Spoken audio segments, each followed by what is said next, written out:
Sejauh ini pihak keluarga masih terus berkonsentrasi dengan kesembuhan David.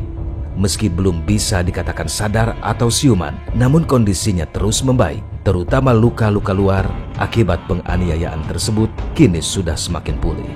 Selain itu, keluarga juga mengajukan permohonan perlindungan saksi dan korban kepada LPSK. Tentang hal ini, LPSK sendiri menyatakan masih terus mengkaji dan memproses permohonan tersebut. Ya, LPSK sudah menerima permohonan pertama dari kuasa hukum keluarga gitu ya. Dan kita juga sudah menemui pihak keluarga dan terkait dengan D, saya katakan D gitu ya. Itu masih dalam perawatan oleh dokter. Perkaranya juga sudah ditangani oleh aparat penegak hukum dan tentu LPSK perlu segera merespon itu untuk segera memutuskan pelindungannya. Oke. Nah, untuk di ACC diterima atau tidaknya permohonan perlindungan ini dalam jangka waktu berapa lama Pak pasca permohonan yang disampaikan oleh pihak keluarga D ini?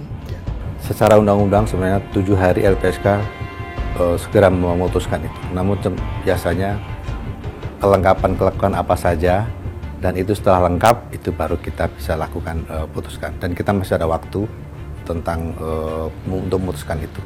Oke, surat permohonan perlindungan itu diterima LPSK per tanggal berapa Pak? Hari Jumat lalu ya itu kita terima dan Senin kemarin tanggal 28 tanggal berapa itu Senin kita datangi ke pemohon keluarganya dan sudah ditandatangani langsung sehingga kita bisa langsung melakukan pendalaman kepada keluarga korban.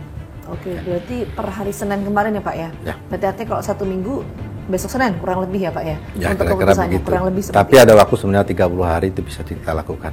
Undang-undang bukan, tapi kan itu setelah lengkap gitu semuanya ya. Kondisi sekali lagi ya, kondisi korban sekarang ini kan masih dalam keadaan sakit ya, dalam keadaan sakit dan perawatan oleh tim medis di rumah sakit. Dan tentu rekam medis nanti kita bisa mintakan kepada dokter atau rumah sakit, itu yang harus kita lakukan. Bagian dari asesmen kan seperti itu, cukup seperti itu.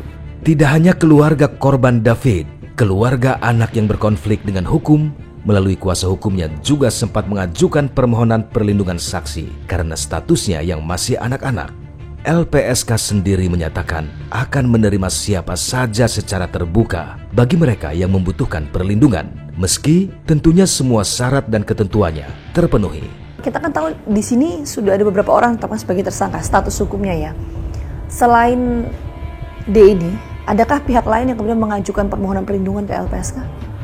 Pada prinsipnya, setiap saksi atau saksi korban atau siapa saja yang ada hubungannya dengan sebuah tindak pidana yang langsung, menyaksikan dan sebagainya, kalau mengajukan permohonan perlindungan pada LPSK, LPSK sangat terbuka, silahkan.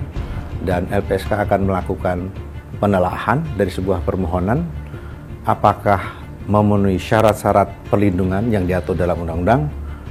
Jika memenuhi syarat, maka LPSK bisa menerima. Jika tidak, maka LPSK akan menolak. Oke, termasuk jika yang bersangkutan ini berstatus hukum sebagai tersangka, kurang lebih seperti itu? Kalau sebagai tersangka lain ya, sebagai tersangka lain dong, gitu ya. Nah, ini lainnya seperti apa Pak? Apa yang membedakan misalnya, ini kan publik juga tentu perlu tahu ya, apa yang membedakan ketika misalnya seorang korban mengajukan permohonan perlindungan LPSK dengan seseorang yang status hukumnya sebagai tersangka, itu seperti apa? Ya, ini masih dalam proses lah ya, kan belum ada pengajuan secara jelas gitu ya, masih dalam proses, jadi kita tunggu saja. Setiap permohonan yang masuk kepada LPS akan kita perlakukan dan LPSK saya pastikan akan memberikan keputusan berdasarkan syarat-syarat sesuai dengan undang-undang. Anda pasti bertanya, siapa provokator dalam kasus ini? Nah, kami menemukan beberapa fakta di lapangan. Pihak kuasa hukum dari AG membantah bahwa AG ini bukan merupakan provokator dalam kasus ini.